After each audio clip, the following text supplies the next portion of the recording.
Shout out nga po pala sa Kwentong Takip Silig. Hello everyone! My name is Jane from Bulacan, isang avid listener ng kanilang channel. Hindi nga naman kompleto ang araw ko hanggat hindi nakakapakinig ng kanilang mga kwento na bukod sa katatakutan ay mayroon din tayong mapupulot ng mga aral. Kaya naman inaanyayahan ko kayong makinig din sa kanilang mga ibang channel which is the Aswang Diaries, Aswang Confessions, Sitio Pangil at Sitio Bangungot. Ayun lang, bye!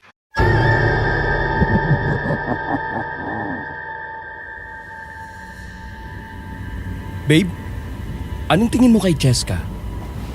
Alam mo kasi, pakiramdam ko talaga may hindi tama sa pagkatao ng babaeng yun eh. Asus! Umiiral naman yung pagiging overprotective kuya mo dyan sa best friend mo eh. Alam mo babe, matanda na si Ray. Alam niya nang ginagawa niya. Eh nagtataka lang naman kasi ako babe. Bakit kaya nagmamadali siyang ayaing magpakasal si Ray? Samantalang wala pa yatang ilang buwan mula nung maging sila. Ni hindi pa nga niya ipinapakilala si Ray sa pamilya niya eh. Sa totoo lang, nagtataka rin ako tungkol dyan eh. Sabi ni Ray, iisa na lang daw natitirang kamag-anak ni Cheska. Pero nasa probinsya. Yung lola niya, gusto na nga raw niya magpakilala ng formal. Kaya lang ayaw talaga ni Cheska. Kita mo na? Sinasabi ko na nga ba eh. Baka may itinatago talaga siya tungkol sa pagkatao niya. Eh di kumbinsihin mo si Ray na pilitin si Cheska na ipakilala siya sa lola niya. Mahirap na. Baka mamaya matulad na naman yung nangyari dati sa ex niya. Na kung kailan ikakasal na sila, saka pa niya nalaman na nabuntis ng iba yon.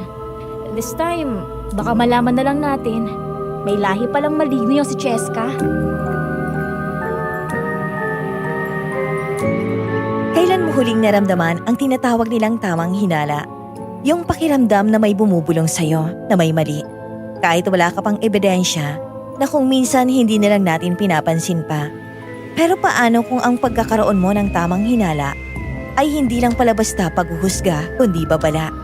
Babala kung sino ang dapat mong pagkatiwalaan at kung sino ang dapat mong iwasan. Kapag dumating ulit sa'yo ang pakiramdam na yon, ay susundin mo ba? Magandang araw sa inyo, Miss Neri at sa lahat ng nakikinig. Ako si JC, isang supervisor sa isang BPO company dito sa Manila. Isa ako sa tinatawag nilang bayaning puyat. Gising sa gabi, tulog sa umaga. At kung tutuusin, parang sanay na rin kami sa dilim.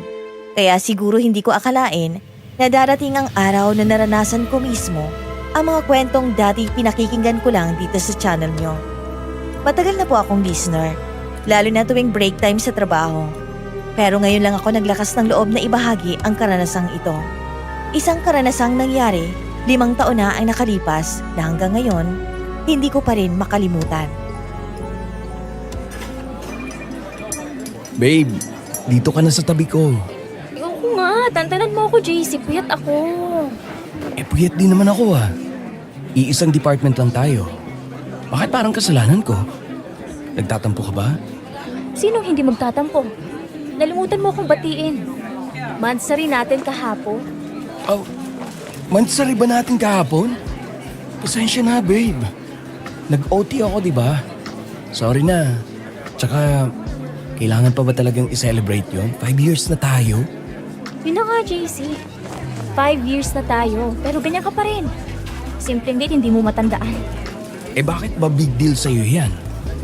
Mas mahalaga sa akin anniversary natin ha. Yun, hindi ko makakalimutan. Ewan ko sa'yo, bahala ka sa buhay mo. Teka, nasaan na yung kaibigan mo? Siya to nagiyang makipagkita tapos tayo pang maghihintay. Kanina pa tayo dito ah. Ikaw naman babe, parang hindi ka na nasanay kay Ray. Malamang sinundo pa nun yung girlfriend niya. Alam mo naman, ngayon lang ulit nagka-jowa matapos mag-move on sa ex niyang... Babe, hindi mo ba kayang ipeno yung bibig mo? Matagal ko ng girlfriend si Julie. 5 taon na kami. Sa 5 taon na yon, hindi na bago sa akin ang madalas siyang magtampo. Sanay na ako. Kilalang kilala ko na siya. Kaya kahit papano, natutunan ko na ring basahin kung kailan siya nagtatampo at kung paano siya pakakalmahin. Nasa coffee shop kami ngayon, hinihintay si Ray, ang matalik kong kaibigan. Kanina sa elevator pa lang ng building kung saan kami nagtatrabaho, nagkasabay na kami. Doon niya binanggit na magkikita kami dito sa coffee shop na malapit lang sa office. May mahalaga raw siyang sasabihin at sinabi rin niyang isama ko si Julie. Tulad ng sabi ko, Miss Neri, natutuwa ako para kay Ray. Sa wakas, nakatagpo na rin siya ng panibagong mamahalin. Saksi ako kung paano siya nasira noon sa huling relasyon niya. Halos gumuho siya ng tuluyan. Hindi namin siya halos makausap, palaging tahimik at mas madalas umiiyak. Araw-araw siyang ganon hanggang sa pati trabaho namin na apektuhan. Kaya ako na mismo nagsabi sa kanya noon na magpahinga muna siya. Mag-leave, lumayo, mag-long ride. Mahilig kasi ako sa motor, Miss Neri, kaya nasa kalsada ako. Kapag nasa kalsada ako, lalo na sa mahabang biyahe, pakiramdam ko, unti-unting gumagaan ang lahat. Kapag nakikita ko ang mga bundok, gubat at ang malawak na dagat sa malayo, dun ko nararamdaman ang katahimikan na hindi kayang ibigay ng lungsod. At dahil doon, minsan isinasama ko si Julie. Gusto ko rin siyang mapahinga. Gusto kong maranasan niya ang ganong klaseng katahimikan. Lalo na't pareho lang naman kaming pagod sa trabaho at sa paulit-ulit na takbo ng buhay namin. JC! Julie! Pasensya na kung ngayon lang kami Pinaghintay ba namin kayo? Ayos lang yun, pre. Sanay na kami. Hi, Cheska. Ilang buwan na kayo ni Ray pero nahihiya ka pa rin sa amin ni JC. Pasensya na. Hinintay pa kasi ako ni Ray. Natagalan lang sa reliever ko sa work. Naku, okay lang yan, girl. Ayan tuloy, pare-pareho tayong puyat. Maiba lang tayo. Tungkol saan ba tong meeting, pre? Mukhang seryoso ah. Oo. Kasi gusto ko sana kayong sabihan na ikakasal na kami ni Cheska sa susunod na buwan. Hindi ako makapaniwala sa narinig ko, Miss Neri. Para bang biglang huminto ang oras sa mesa namin. Tinignan ko pa si Ray. Iniisip ko nagbibiro lang siya. Kasi sa pagkakaalam ko, ilang buwan pa lang silang magkasintahan. Ilang buwan pa lang din simula nang ipakilala niya si Cheska sa amin. Kaya ang tanong, bakit ganito kabilis? Ikakasal? Bakit ang bilis? Buntis ba si Cheska? Hindi pre, walang ganun. Hindi naman kailangan ng dahilan para magmadali kami.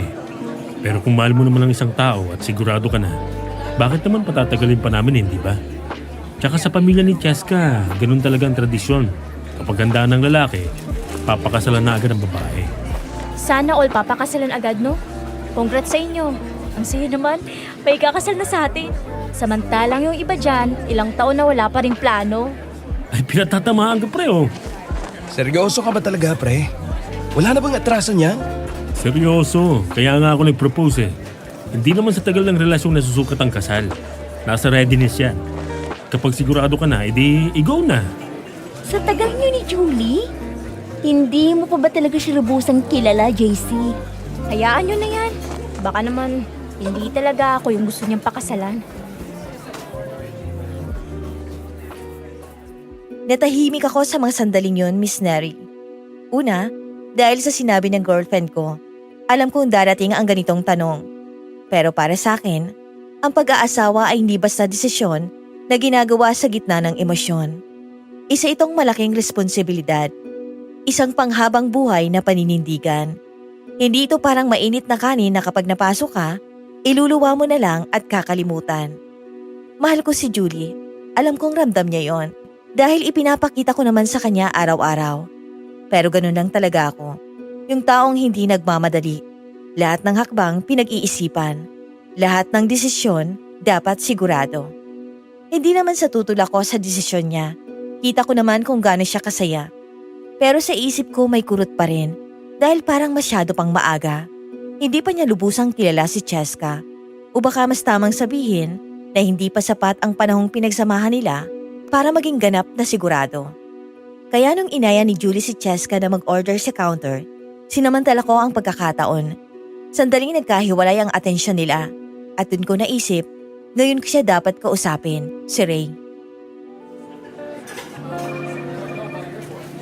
Ray, sinasabi ko to dahil parang kapatid na ang turing ko sa'yo. Matagal na tayong magkaibigan. Kaya kilalang kilala kita. Pero gaano ka na ba talaga kasigurado kay Cheska? Ni sa pamilya niya. Ipinakilala ka na ba niya? Sa malayong probinsya kasi galing si Cheska. Hindi pa siya nakakauwi doon simula na magkakilala kami. Kahit sa video call man lang? Pre, nasa Pilipinas lang naman sila, hindi ba? Kahit papaano, may paraan para makakausap ang pamilya. Ang mga magulang mo nga nasa Europe. Araw-araw kang natatawagan. Eh sila pa kaya na nandito lang sa bansa natin? Wala raw signal doon sa kanila. Liblib na baryo kasi. Talaga ba? Ang daming dahilan, Ray. Hindi sa pinangungunahan kita ha. Pero mahirap magtiwala sa panahon ngayon. Alam mo yan. JC naman. Para namang inuusgahan mo na agad si Cheska sa tono ng pananalita mo eh. Hindi ko hinusgahan si Cheska, Miss Neri. May kung anong pagdududa lang sa dibdib ko na hindi ko maipaliwanag. Ang laki ng palaisipan. Paano pumayag si Cheska na magpakasal kay Ray gayong hindi pa nga niya nakilala ng maayos ang pamilya nito? At gayon din si Ray. Paano siya nakakasiguro sa desisyong napakalaki? Kung sa totoo lang, ay marami pa siyang hindi alam tungkol sa babaeng pakakasalan niya. Kung tradisyon man ito sa pamilya ni Cheska at nire-respeto yun ni Ray, siguro tama rin na sa kabila noon bigyan muna nila ng panahon ang isa't isa para lubos na makilala ang pagkatao nila. Hindi lang ang ideya ng pagmamahalan. Sa paningin ko, Miss Neri, parang hindi lang pagmamahal ang umiiral dito. Parang may takot din. Takot na bumalik sa sakit ng nakaraan. At sa takot na yun, baka hindi niya namamalayan na minamadali niya ang isang desisyong dapat ay dahan-dahan lang. Bumalik na sina Julie at Cheska, dala ang mga in-order nila para sa kanila, maging sa amin ni Ray. Kaya naman maging ako ay nabigla sa sinabi ni Ray kay Cheska. My love, bala ko sana formal na ihingi ng kamay mo sa pamilya mo. Gusto mo ba puntahan natin sila? Ha? Pero love, hindi ba sinabi ko na sa'yo? Wala na akong magulang. Pumanaw na sila. Kahit ka mag-anak man lang sa probinsya ninyo, wala na? Meron. Ang Lola Martina ko na lang. Ayun! Love, gusto ko sana ipaalam natin sa kanya na ikakasal na tayo. Gusto ko man pero sobrang layo ng baryo namin. Ayaw mo bang malaman ng lola mo na ikakasal ka na? Siya na lang ang pamilya mo, Cheska. Hindi mo pa ipapaalam? Gusto ko naman pero... Kung hindi mo ipapakilala si Ray sa lola mo, mas mabuti pang wag na kayo magpakasal. Ano yun? Magpapakasal kayo? Pero yung nag-iisang pamilya mo hindi alam? Parang unfair naman yata para sa kaibigan namin. Hindi agad nakasagot si Cheska. Sandali siyang natigilan, saka napatingin kay Ray. Parang doon siya humihingi ng sagot o tulong. Sa huli, si Ray ang unang nagsalita. Pinili niyang pag-usapan muna nila ito ng sila lang. Napansin ko rin ang bagyang pagpisil ni Julie sa hita ko. Isang tahimik na pakiusap na itigil ko na ang pagsasalita. Pero kahit huminto ang usapan, ang bigat ng hinala ko kay Cheska ay nanatili pa rin sa dibdib ko. Next week na raw aalisin na Ria at Cheska. Mag-long drive daw sila gamit ang motor ni Ray. Mabuti naman. Pumayag na rin pala si Cheska. Malamang babe. Baka nga na-pressure mo pa siya sa mga sinabi mo. Ano bang nangyayari sa'yo? Parang pinagdududahan mo yung tao. Hindi ko rin alam. Pero may mali talaga. Iba ang sinasabi ng kutob ko. Baka naman iniisip mo lang yan. Babe, ilang beses na bang tumama ang kutob ko? Hindi ko to pwedeng baliwalain na lang. Alam mo namang ganito ako palagi eh. Kapag may mangyayaring hindi maganda, nararamdaman ko talaga yon. Kaya hindi ako napapakali. Hindi pa rin ako mapalagay, Miss Neri. Parang may bumabagabag sa dibdib ko na hindi ko maalis. Noon, kinutuban din ako sa ex ni Ray. At tama ako. Niloko siya. Nasaktan siya. Bata pa lang ako, ganito na talaga ako. Hindi ko alam kung may ganun ba talagang klase ng abilidad. Ang maramdaman ang paparating na panganib o masamang mangyayari sa hinaharap. Kaya ngayon, kahit pumayag na si Cheska na umuwi sa probinsya nila para formal siyang hingi ni Ray, may kung anong hindi pa rin tama sa pakiramdam ko. Ang lalim na yata ng iniisip mo, babe. Patapos na break ko. Kailangan ko na bumalik sa station. Sige, Hintayin na lang kita mamaya after duty. Ay, oo nga pala. Ano yun? Nag-message sa akin yung ex ni Ray. Inimbitahan ako sa binyag ng baby niya. Ha? Ang kapal naman ng mukha niya. Pagkatapos ng ginawa niya kay Ray, may gana pa siyang mag-invite. I-block mo yan. At huwag kang pupunta. Oo na, chill ka lang. Eto na, binablock ko na. Ayan, block na. Ay, kaloka ka.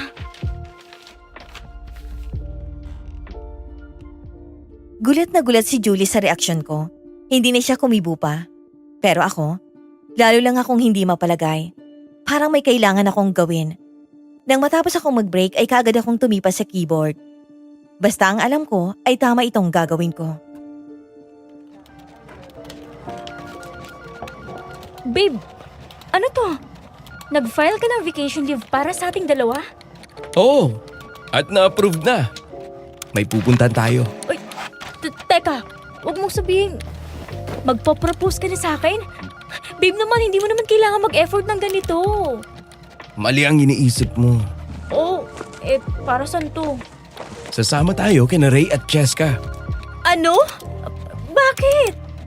Kasi hindi ako pinatatahimik ng hinala ko kay Cheska eh. JC naman, hanggang ngayon yan pa rin yung issue mo. At talagang dinamay mo pa ako, ha? Hindi ako sanay na hindi ka kasama sa long ride ko. Ano yun? Sila lang ang couple? Tapos ako third wheel? Alam mo naman gusto kitang kasama palagi eh. Tigilan mo nga ako. Kala ko pa naman magpo-propose ka na. Huwag ka na magtampo. Bilan kita ng iced coffee mamaya. Sige, less ice ha? Kahit nagtampo si Julie, nagkaayos din kami. Sa huli, sumama rin siya at naging excited pa. Pero ako, hindi pa rin mapalagay. Pakiramdam ko, hindi ako matatahimik hanggat hindi ko nalalaman ang totoo tungkol sa pagkatao ni Cheska. Palihim kong hinihiling noon na sana nga ay paranoid lang ako at hindi talaga siya masamang babae. Gusto ko rin namang maging masaya ang kaibigan ko dahil parang kapatid na talaga ang turing ko kay Ray. Dumating ang araw ng alis namin. Madaling araw pa lang, nagkita-kita na kami sa isang gas station. Masaya si Ray na sasamahan namin sila. Hindi ko na lang sinabi na ang totoo, sumama kami dahil sa kutob ko. Ilang oras ang biyahe natin? Mga 12 hours din. Ayos. Sakto. Kung alas 5 tayo aalis, aabutin tayo ng hapon o gabi ron. Si Josh, nasaan na? Sasama pa ba yun? Malapit na raw. Alam mo naman laging naliligaw yun eh. Solo ride lang siya. Wala raw kasi siyang iaangkas. Oras na para maghanap siya ng girlfriend. Asa ka pa? Online games lang ang inaatupag nun. Uy, nandito na si Josh. Makakaalis na tayo. Uy, sorry! Na-late ako. Akala ko sa kabilang gas station eh. Ayos lang, Josh. Sakto. Alas 5 na, tara na. Sumama sa amin ang pinsan kong si Josh sa long ride na ito. Papunta sa tinatawag ni Cheska na Baryo Pula, ang lugar kung saan siya lumaki. Habang binabaybay namin ang mahabang kalsada, hindi pa rin nawawala ang paghanga namin sa mga tanawin tulad ng kabundukan, kagubatan at malalawak na kalsadang tila walang katapusan. May ilan din kami nakakasabay na riders, pero iba ang direksyon nila. Gaya ng nakasanayan, humihinto kami kada 3 oras para magpahinga. Saka muling aarangkada. Bandang hapon na makarating kami sa probinsya ni Cheska. Habang mas lumalayo kami, unti-unting nawawala ang bakas ng sentro. Puro kagubatan na ang nadaraanan namin at sa tanda ko ay halos 1 oras na kaming walang nakikitang kabahayan.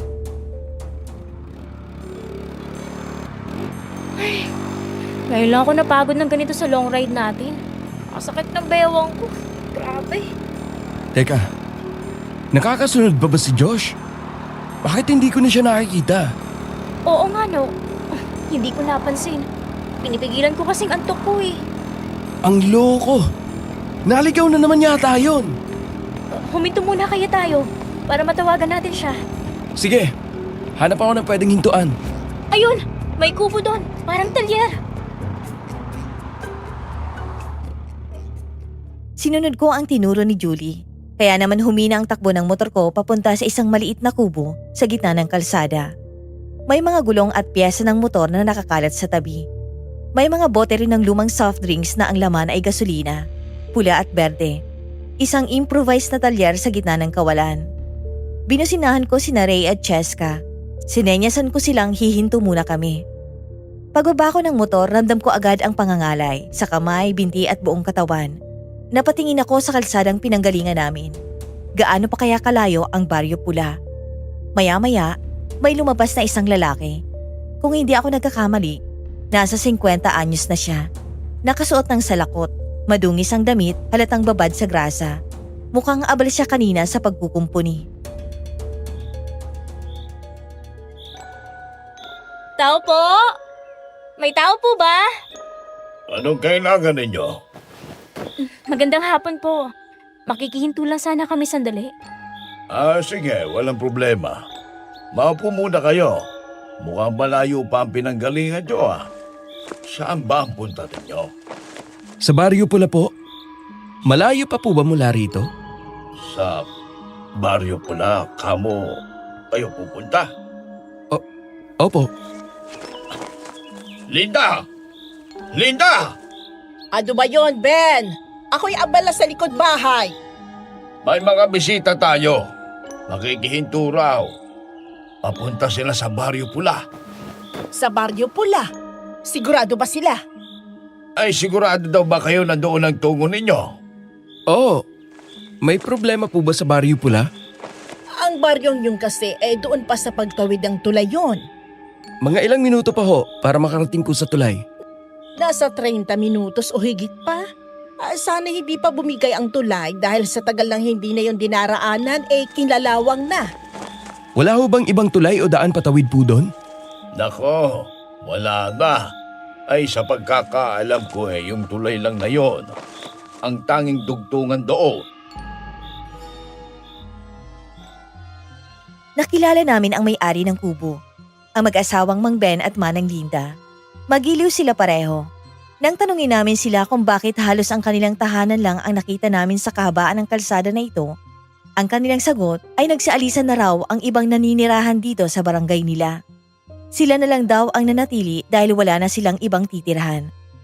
Hindi nabigyan ng anak ang mag-asawa, kaya naman inilaan na lang nila na alagaan ang ina ni Manang Linda, na si Lola Minda na siyang nasa silid ng kubo at nagpapahinga.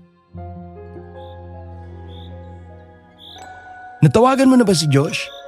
Walang signal, babe. Masyado na yata tong malayo sa bayan. Oo, ang bayan ay may 1 oras at kalahati ang layo mula rito. Kaya naman naisipan namin magpinda ng kerosene dahil minsan may mga dumaraan dito ng mga sasakyan o kagaya nyo. Bakit kayo magpupunta sa Baryo Pula? Parang wala na yata nakatira doon. Taga doon po kasi yung mapapangasawa ng kaibigan ko May naninirahan pa rin naman pala. Kaso walang nangangas na pumasok na sasakyan dyan. Kasi parang mas liblib daw ang daan sa Baryong Pula. Labis ang pag-aalala ko kay Josh. Nasaan kaya siya? Saan kaya siya napadpad? Naisipan ko siya na balikan para sana hanapin, pero baka abutan kami ng gabi. Mukhang nakakatakot dumaan dito kapag gabi na at iilan lang ang nadaanan naming poste ng ilaw. Panghuli yata itong nasa kubo ni Mang Ben. Huminto sa tapat namin ang motor ni Ray. Nagtaka siguro siya kung bakit pinili namin ni Julie na tuluyang tumambay muna rito sa talyer ni Mang Ben. Malapit na kami sa tulay. Pero napansin ko na hindi pala kayo nakasunod kaya bumalik kami rito. Binusinahan kaya kita, nahihinto muna kami kasi hindi nakasunod si Josh. Akala ko makikibanyo lang kayo Natawagan niyo ba si Josh? Walang signal, Ray. Ayun lang. Magandang hapon po, Mang Ben at Manang Linda. Kung naaalala niyo po ako, Teka, oo. Ay, kumusta ka na, iha? Kaya tagal mong hindi nakabalik rito. oo nga po Ikaw ba yung taga Baryo Pula, Neng? Opo, Mang Ben. Ay, kumusta ka na? Akala ko hindi ka na babalik dito. Kilala niyo po si Cheska? Ay, oo naman. Nung huling kita namin sa kanya, sumabay siya sa tricycle namin papunta sa sentro. Sabi niya nga papunta siya sa Maynila para magtatrabaho. At doon na nga po kami nagkakilala. Umuwi po siya rito dahil hihingin ko ng formal ang kanyang kamay sa kanyang lola. Ay magpapakasal ka na pala, Neng. Nakakatuwa naman. Opo, salamat po. Sa baryo niyo ba ikaw magpapakasal, Neng? Hindi ho. Baka sa Maynila na rin po. Ay, sa bagay, masyado nga na magmalayo kung dito pa. Cheska, mainit din sa kinaroroonan mo. Bakit ayaw mo sumilong muna rito? Alam kong mahiyain siya at mailap sa mga tao, pero bakit parang sumobra naman yata ngayon? Ilang distansya ang layo niya habang kausap si Manang Linda. Tumayo ako sa kinauupuan ko para i-offer sa kanya ang upuan.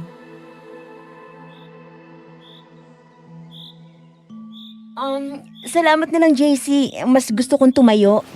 Oo nga, my love. Ang init dyan sa tabi ng motor ko. Halika dito at sumilong na muna. Ayos lang ako. At saka titingnan ko rin dito kung matatanaw ko ang naligaw niyong kasama. Grabe, sana kaya napadpad si Josh? Magiging cause of delay pa siya nito eh. Pwede naman siguro siyang sumunod na lang sa atin. May point si Cheska. Total wala ring signal. Hindi talaga natin makontak niyan si Josh. Nasa na kayang pinsan kong yun? Nag-aalala na rin talaga ako eh. Ang pangamba ko ay unti-unting napapalitan ng kaba at takot.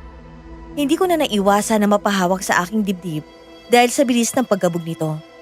Lumapit si Julie kay Cheska para tumayo sa kinatatayuan nito na malapit rin kung saan nakapark ang motor namin. Parehas silang nakatingin sa kalsada. Umaasa na natatanaw si Josh. Pero lumipas muli ang 30 minutos ay hindi pa rin dumaraan si Josh. May mga sasakyan man na dumaraan dito ay mga truck o sasakyan na mali ang way na napasukan. Humihinto rin sila dito sa kubo para magtanong o bumili ng kerosene dahil sinasabi nila Mang Ben na malayo ang susunod na gas station. Nakita ko na sumunod si Manang Linda sa loob ng kubo. Maya-maya pa, may kasama na siyang lumabas. Inaalalayan niya ang isang matanda palabas hanggang sa makaupo yon sa isang rocking chair na malapit rin sa amin. Ito siguro si Lola Minda na siyang binabanggit ni Mang Ben na ina ni Manang Linda. Payat siya at halos butot balat na. Malalim ang mga mata, parang ang dami nang nakita sa buhay. Day, may mga bisita po tayo. Narinig ko. Pupunta raw sila sa Baryo Pula. Opo, inay. Baryo Pula? May lugar bang ganon? Ay, naku si Inay. Oo naman. Nakakalimot na naman kayo eh. Ay, naalala ko na. May mga kakilala ko dyan noon. Nagtutungo sila rito para bumili ng gas kasi wala pang kuryente noon at saka gasera lang ang ginagamit nila. Ngayon po ba, may kuryente na po doon? Siguro naman meron na. Kasi kapag binalot na ng dilim ang kalangitan ay umaatake ang mga nilalang na nakikita lang kapag sumapit na ang gabi. Naku naman talaga, inay. Mananakot ka pa ng mga bisita eh. Naku, pasensya na kayo ha. Matanda na kasi. Minsan kung ano-ano na lang ang sinasabi. Ayos lang po. Hindi naman po ako naniniwala sa mga ganyan. Moderno na po ang panahon. Kung desidido kayong magpatuloy, sana may dala kayong proteksyon para sa mga sarili ninyo. Meron po, Lola Minda. Lagi ko pong bitbit. Lalo na kapag nagra-rides ako sa malalayong lugar. Naregaluhan po ako ni JC ng mga yon para may pananggarin ako kapag sumasama sa kanya. Ako wala. Hindi naman ako naniniwala sa mga ganyan eh. Panakot lang ang matatanda yan. Yung babae na ayaw sumilong na nakatayo roon, mukhang wala ring proteksyon. My love, halika na nga dito. Ang init-init dyan eh. Ayos nga lang ako. Hindi ko alam kung kami ba ang pinapatungkulan ni Lola Minda. O may iba siyang nakikita, kaya nakatitig siya kay Cheska. Lumayo na sa amin si Ray dahil lumapit na siya kay Cheska. Muli kaming tiningnan ni Lola Minda. Itinaas niya ang kanyang kamay at gumuhit ng krus at tila may ibinulong sa hangin. Karagdagang dasal at proteksyon para sa inyo. Mag-iingat kayo. Oh, heto. Dalhin nyo, mga bawang. magbibigay na rin ako ng gas. I-full tank mo ang motor mo. Ay baka makatulong sa inyo sa daan. Maraming salamat po sa lahat, Mang Ben. Manang Linda. At saka sa dasal niyo po, Lola Minda. Wala yun, iho. At bukas ang tahanan namin para sa inyo anumang oras. Maraming salamat po. Sobrang bait niyo po. Hey, walang anuman, iha. Kapag po dumaan dito ang pinsan ko na si Josh, sabihan niyo na lang po siya na sumunod sa amin. Walang problema. Huwag ka mag-alala. O basta't mag-iingat talaga kayo, ha? Opo, Manang Linda. JC, Julie, tara na. Baka abutin tayo ng dilim bago pa tayo makarating sa tulay. Sige, susunod na kami. Sumakay kami sa motor at handa nang umalis. Umandar na kami at sumunod kina Ray at Cheska. Matapos ang 30 minutos ay natatanong ko na ang sinasabing tulay ni Namang Ben. Tama sila na kinakalawang na ito. Sa ilalim ay may ilog na hindi pa kataasan ng tubig sapagkat nakikita pa ang mga bato. Huminto muna kami sa bukana ng tulay. Safe bang dumaan ang motor dito? Parang bibigay na dahil sa kalawang, oh. Safe naman siguro, no? My love? Oo, pwede naman. O sige, mauna kami.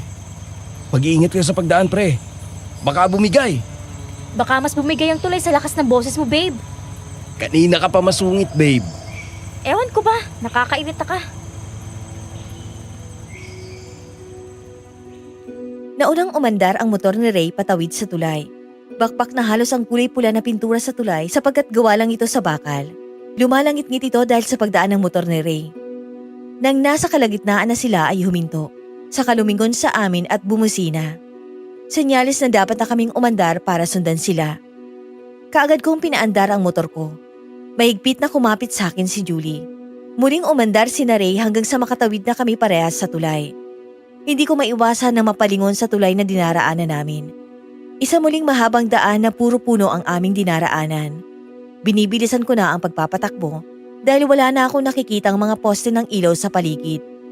Kaya malamang kapag inabutan kami ng gabi dito ay mababalot ito ng kadiliman. Sa wakas, ayun ang paloob sa Baryo Pula. Kulay pulang arko. Kumusta ka, babe? Malapit na tayo. Ayos na ako, babe. Sundan mo lang sila Ray at lumikaw sila sa Baryo Pula. Nasaan na kaya si Josh, no? Malalagot ako sa nanay niya kapag may nangyari sa kanyang hindi maganda. Alam mo naman kasing lagi siyang naliligaw, isinama mo pa. Eh sa gusto niyang sumama eh. Kesa kinukulit ako na paulit-ulit, eh di pumayag na lang ako. Sana talaga'y makasunod siya. Kung hindi, ay naku na lang talaga. Sumunod ako sa pagliko ni Ray sa arko na may nakasulat na Baryo Pula.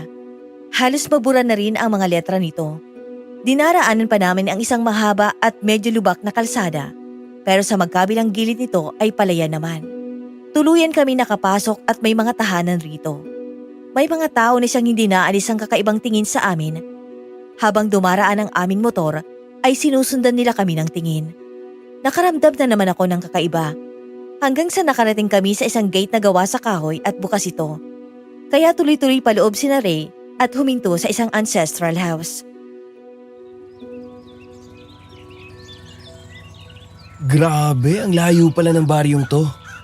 Akala ko masisira na yung motor ko sa daan. Buti na lang, nagpa-full tank tayo. Jessica, sigurado ka ba? Ito na yun? Oo, Julie. Dito nakatirang lola ko. Ay, Diyos ko! Ay, sino kayo? Ay, teka. Cheska, ikaw ba yan? Ay, bakit ka bumalik nang walang pasabi? At sino ang bagayan? Lola, kasama ko po sila. Mga kaibigan sila ng mapapangasawa ko, si Ray.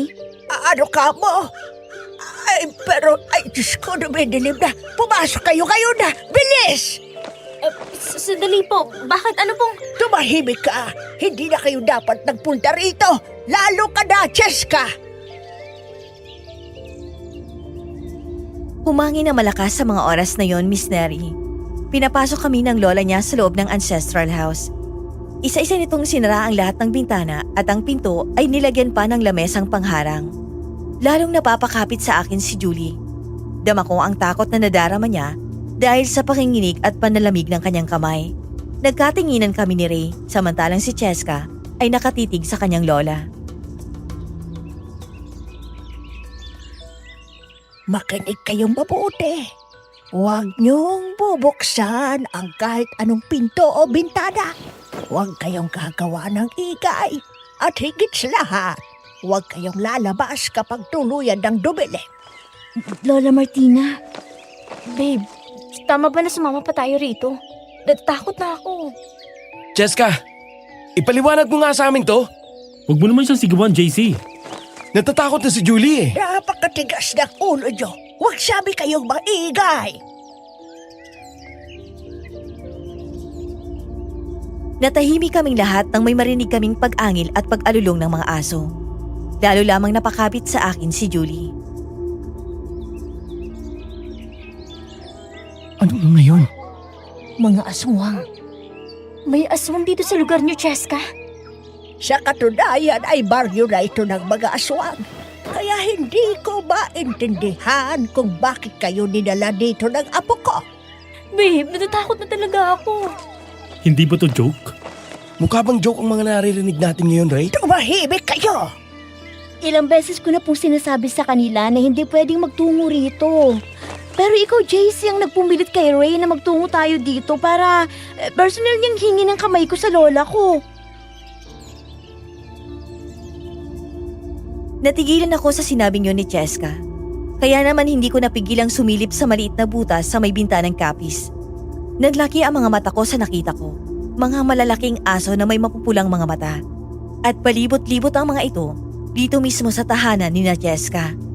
Lumapit sila sa motor ko at inaamoy-amoy ito. Nang maamoy ang bawang ay kaagad silang lumayo at napaungol. Hindi sila tuluyang makalapit dito sa tahanan. Dala na rin ang liwanag ng ilaw na siyang nasa labas nitong bahay. Doon ko napagtanto na takot sila sa liwanag. Mga aswang nga. Patingin nga ako. Yung mga malalaking aso. Mga aswang yan. Hindi ako makapaniwala. Akala ko sa mga palabas lamang ako makakakita ng ganito. Kasalanan ko to eh. Pinagdududahan mo ko, JC? Simula bata ako ganito na ako. Kung magkaroon ng kutob sa isang tao. Kita mo, hindi ako nagkamali na may mali sa lugar na pinanggalingan mo eh. JC, Oo, gayong tumaba ka sa kutob mo, iho. Sana'y makalabas kayo rito sa Baryo Pula ng buhay. Pues, aalis na kami ngayon din. Sige, paano mo lalabanan ng mga halimaw sa labas? Naikuyom ko ang aking kamao. Alam kong hindi ako dapat magpadalos-dalos pero nang sabihin ni Lola Martina na kung makakalabas pa ba kami ng buhay dito, ay nagpadagdag ng kaba sa aking dibdib. Nakaramdam ako ng pagsisisi na pinilit ko si Cheska na magtungo pa sila rito. Naisip ko na kung hindi namin sila sinamahan dito ni Julie, ay baka sila ni Ray ang mapahamak. Ang mabuti pa, kumain muna kayo para makapagpahinga na kayo.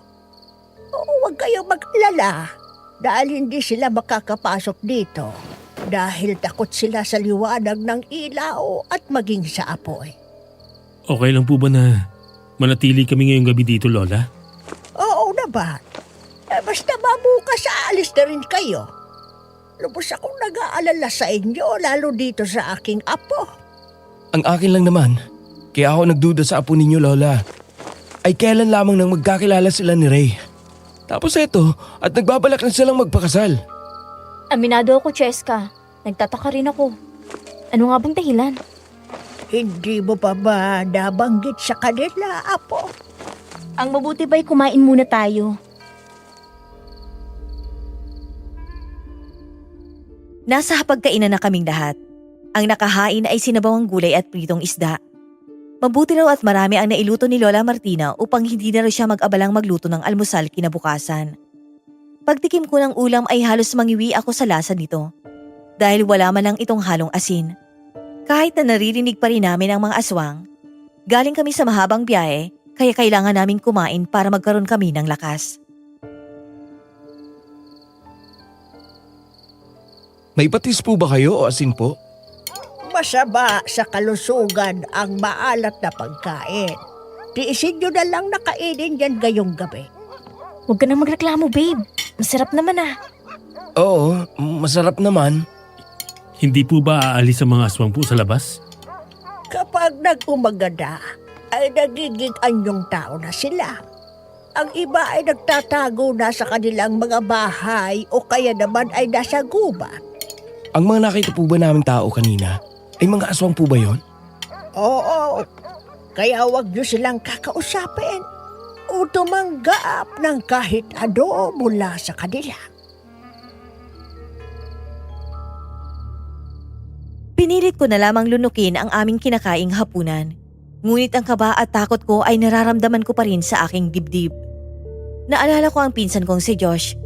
Nagdasal ako sa isipan ko na sana'y wag na siyang tumuloy rito.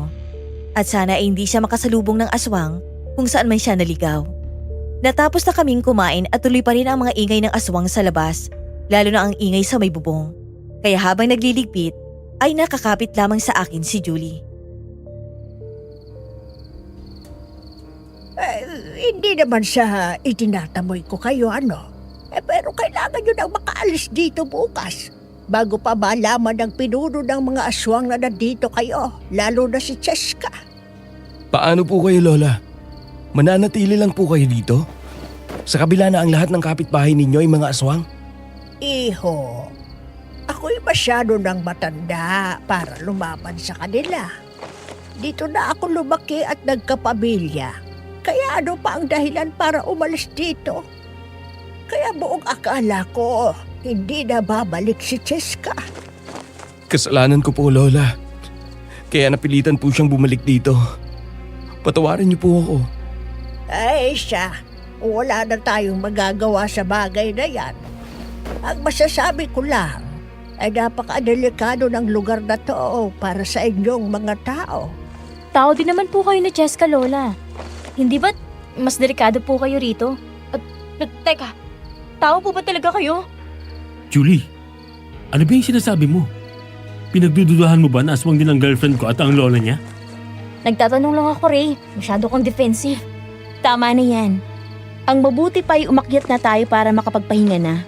Bukas din pagsikat ng araw, aalis na tayo rito. Umakyat kami sa ikalawang palapag. Nakasara din ang mga bintanang kapis kahit pa na maya-maya ay may malalakas na kalabog kaming naririnig sa bubong at ang bintana ay pilit na kinakalikot upang mabuksan. Pumasok kami sa isang silid. Pinagpaga ni Cheska ang kutsyon dahil sa mga alikabok dito. Kumuha siya ng mga unan at kumot sa kabinet. Nasanay ka na sa ganitong baryo, my love? Oo. Lumaki kami na hindi pinalalabas kapag sumapit ang gabi. Maglilipa ng mga asbo. Asbo? Ang mga nakita niyong parang aso, asbo ang tawag sa kanila. Mga uri sila ng aswang na nagpapalit ng anyo bilang aso sa gabi. Sila ang dahilan kaya wala ng mga magulang mo. Oo, sila nga. Pero ang pinuno nila ang pumatay sa mga magulang ko. Sino siya? Si Nardo. Lalong lumakas ang kalabog sa bubong. Sinabi ni Cheska na maaari na kaming mahiga upang makapagpahinga na. Sa lagay na ito, ay hindi ako makakatulog. Iniisip ko, paano kung may makapasok na aswang at atakihin kami? Babe, inaantok na ako pero natatakot ako matulog. Sana mag-umaga na, ayoko na dito. Huwag kang mag-alala. Nandito ako. Matulog ka lang. Ako nang magbabantay. Ako na lang ang magbabantay sa inyo, JC. Kailangan mong matulog dahil babiyahe kayo bukas. Pero Cheska, Sige na, matulog na kayo nila, Ray. nag-aalala ako kay Josh, Cheska. Ipagdasal na lamang siguro natin na walang nangyayaring masama sa kanya. O kaya naman sana, hindi siya dumiretso dito. Sana kung dumaan man siya kay Lamang Ben, ay magpalipas na lang siya ng gabi doon. May awa naman siguro ang Diyos, JC. Pinilit kong makatulog ng gabing yon. Pero kahit anong gawin ko ay hindi talaga ako makatulog. Huminto na ang ingay sa bubong maging sa paligid. Alam ko na hindi ako dapat pakampante. Napatingin ako kay Cheska na siyang gising pa rin habang nasa kabilang kama sila ni Ray sa silid kung nasaan kami. Pumikit ako hanggang sa tuluyan na akong makatulog. Pero bigla akong nagising dahil sa pamilyar na boses na narinig ko. Tulungan mo ko. JC, nandito ako sa labas. Kakainin nila ako. Tulong! Josh? Ikaw ba yan? Oo, ako to. Buksan mong pinto. Kakainin nila ako. Sige, sandali! JC, huwag kang lalabas. Hindi yan si Josh. Ha? Gaano ka nakakasiguro? Baka pinsan ko na yun. 3:00 pa lang ng madaling araw, JC. Mahilig magmanipulang mga aswang. Alam nila na nawawala ang pinsan mo kaya ginagamit nila ito para mahulog ka sa bitag nila. Pero, Makinig ka, JC. Huwag kang maniniwala sa mga naririnig mo sa labas, lalo na kung hindi pa umaga. Dahil ang mga aswang ay gagawin ng lahat para makakuha ng bibiktimahin. Ilang beses na rin nilang ginagaya ang boses ng mga magulang ko noon. Pero hindi ako nagpapadaig dahil alam kong patay na sila. maaari ba na may nangyaring masama na rin sa pinsan ko? Hindi ko yan masasagot, JC. Mas hilingin mo na lang na sana'y wala. Dahil walang awa kung pumatay ang mga asbo. Cheska, uulitin ko. Humihingi ako ng tawad. Para saan? Dahil naging makulit ako. Kung hindi ko naman pinilit si Ray na hingi ng kamay mo kay Lola Martina, wala sana tayo dito. Natural lamang ang nararamdaman mo, JC. Halos kapatid ng turing mo kay Ray kaya hindi maiiwasan na mag-alala ka ng lubos para sa kanya. Sinisisi ko rin ang sarili ko na hindi ko sinabi sa inyo kung anong meron dito sa lugar namin. Iniisip ko kasi, baka hindi kayo maniwala at lalo mo akong pagdudahan. Patawad talaga, Cheska. Wala yun. Ang mahalaga ay makakaalis na tayo bukas.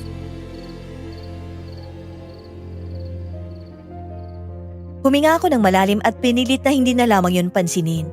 Kahit pa napaulit-ulit akong tinatawag ng kung sinong aswang na gumagaya sa boses ng pinsan ko. Sa huli ay nakatulog akong muli habang si Cheska ay gising pa rin. Nang mag-umaga, parehas kaming nabigla sa biglaang pagbulog. Kasunod ng pagbuhos ng malakas na ulan. May bagyo? Hindi pwede to. Bakit ngayon pa bumagyo? Babe, umaga na ba? Oo, pero napakalakas ng ulan. Kaya pala sarap pang matulog. Ray. Ray, gising. Ray. Umuulan? Oo. Umuulan pero kailangan na natin umalis ngayon, diba? Oo nga, pero ang lakas ng ulan. Bagyo na yata yan eh. Siyempre talaga kung kailan aalis tayo. Pare-parehas kaming bumaba at naabutan namin si Lola Martina na naghahanda ng almusal sa lamesa. Bukas ang radyo at hindi rin maintindihan ang sinasabi ng DJ broadcaster dahil sa lakas ng pag-ulan. Tapos ay nag-static sound lamang ito. Malamang ay nawawalan ng signal. Nakita kong tinulungan ni Ray at Cheska si Lola Martina sa paghahanda ng almusal. Samantalang si Julie ay biglang napatutup ng bibig at tumakbo patungo sa lababo. Tumingin kaming lahat sa kanya. Kaagad ko siyang nilapitan at hinagod ang likod niya. Anong problema, babe? Hindi ko alam. Bigla na lamang bumaliktad ang sikmura ko. Baka na-stress ka sa nararamdaman mong takot. Sino ba naman kasi hindi matatakot? Lalo dito tayo sa lugar ng mga aswang. Alam ko.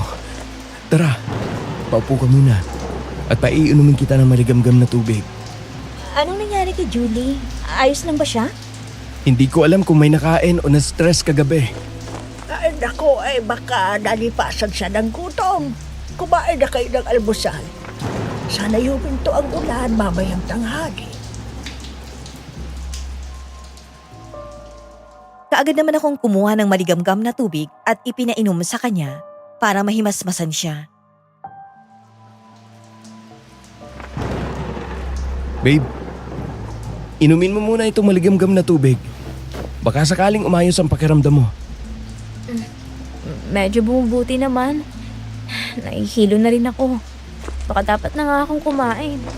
O baka nalipasan na tayo? Gusto mo ba i-check kung lagay niya? Nursing naman natapos ko eh. Oo, tapos board passer pa. Pero ilang years mo lang na napractice. As nag-enjoy ako magpuyat sa BPO. Saglit at kukunin kong first aid kit sa itaas. Ayun! Dinala rin talaga. Siyempre, dapat ready lagi. Umakyat si Ray at kinuha ang first aid kit na lagi niyang dala tuwing may long rides kami. Kaagad rin siyang bumaba at sinuri na si Julie. Napatingin akong muli kay Lola Martina at Cheska na siyang inaabangan na kami sa pagkainan. Sinuri ni Ray ang blood pressure ni Julie maging ang pulse rate nito.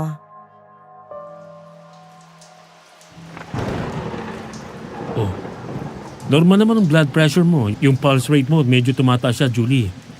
Mga ilang araw mo na ba itong nararamdaman? May 5 araw na rin siguro bago tayo magpunta rito. Tapos pigil na pigil ako sa antok ko habang bumabiyahe tayo. Matanong ko lang, Julie, kung okay lang sa'yo. Ano yun? Tinatnan ka na ba ngayong buwan? Sa totoo lang, ay hindi pa nga ako dinatnan sa buwan na to, Ray. Based sa mga nararamdaman mo, sa tingin ko, Julie, buntis ka. Napalingon ako sa sinabing yun ni Ray. Mabilis kong nilapitan si Julie at hinawakan ang kanyang mga kamay. Kita ko sa mukha niya na hindi siya makapaniwala. Pero ako, saya ang aking nadarama sa sinabi ni Ray. Pag-uwi natin, babe, magpapacheck up ka kaagad para makumpirma, ha? Napakasaya ko kung tunay na ngang magkakababy na tayo. Pero JC, Bakit? Inaalala mo bang parents mo? oo, alam mo naman sila. Baka magalit sila na mas nauna pa to kaysa sa pakasalan mo ko. Huwag kang mag-alala. Akong bahala magpaliwanag sa kanila. Paninindigan kita.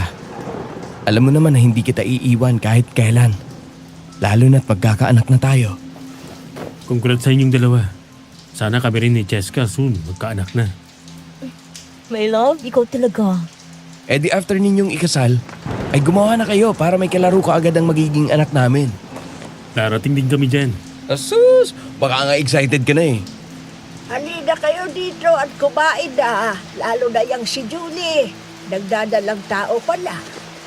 Kaya nga, Julie, mas mabuti na kumain ka na talaga. Ay, lalo ako nag-aalala dahil sa kalagayan niya. Dahil po sa mga aswang, Lola? Oo. Kaya sana'y mabawasan ang pagbuhos ng ulan mamaya para makaalis na kayo. Mas magiging delikado ang lagay niya, lalo na kapag naamoy ng mga aswang ang dinadala niya. Huwag nilang subukan. Patuloy sa pagbuhos ang malakas na ulan. Nagsimula kaming mag-almusal. Nilagang kamote, mais, gulay at kanin ang siyang nakahain. Masaya namin itong pinagsasaluhan. Kahit ang nasa isipan ko ng mga oras na yon ay mabawasan ang pag-ulan upang kahit paano ay makasuong na kami. Tama si Lola Martina. Baka kapag nagtagal pa kami ng 1 araw sa lugar na ito, ay hindi ko na alam kung anong kahihinatnan namin, lalo na sa kalagayan ni Julie. Kagabi ko pa ramdam ang pagdadalang tao ni Julie. Kita ko sa pintig ng pulso niya sa liig. Opo, Lola. May ganyan nga po. Yung pinapakinggan ang pintig ng pulso. Sinaunang pamamaraan. Ay naalala ko tuloy nung nagdalang tao ako sa ina ni Cheska. Si Lola talaga. Nabanggit pa si inay. Nalulungkot tuloy ako. Pasensya na po. Hindi ko lang din maiwasan na maisip ang ina mo sa araw-araw. Lalo na ikaw. Kapag nasa Maynila ka, ay lagi kong iniisip ang kaligtasan mo. Lola, kung sumama na po kaya kayo sa amin sa Maynila, Para saan? para po makasama niyo si Cheska. Kita po kasi namin na wala pong mag-aalaga sa inyo rito. Huwag mo kong alalahanin. Kaya kong sarili ko. Mas nais ko na hindi na bumalik dito ang apo ko. Pero Lola, lubos din po mag-aalala sa inyo si Cheska. Lalo na ganito palang sitwasyon dito. Ray, Iho, gaano mo kamahal ang apo ko? Gusto mo ba talaga siyang pakasalan? Yan din po ang tanong ko sa kanya noon, Lola. Lalo na't may ilang buwan pa lamang nang maging sila.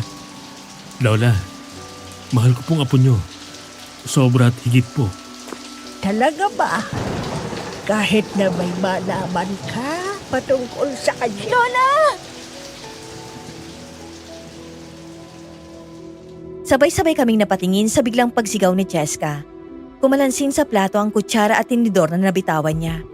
Kaagad siyang humawak kay Ray. Kita ko ang labis na pag-aalala sa kanyang mukha.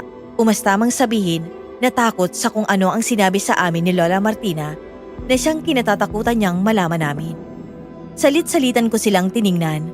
Maging si Julie ay napatulala sa inasta ni Cheska. May problema ba, Cheska?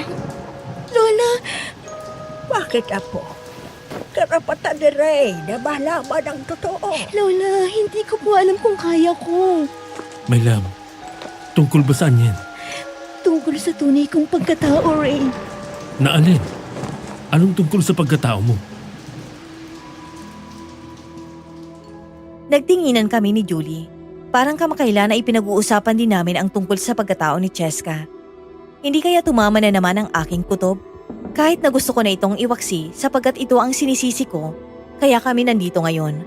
Walang kasiguraduhan kung makakaalis kami, lalo na't wala pa ring humpay ang pag-ulan. Pare-parehas kaming tumigil sa pagkain. Naging tahimik ang bawat sandali.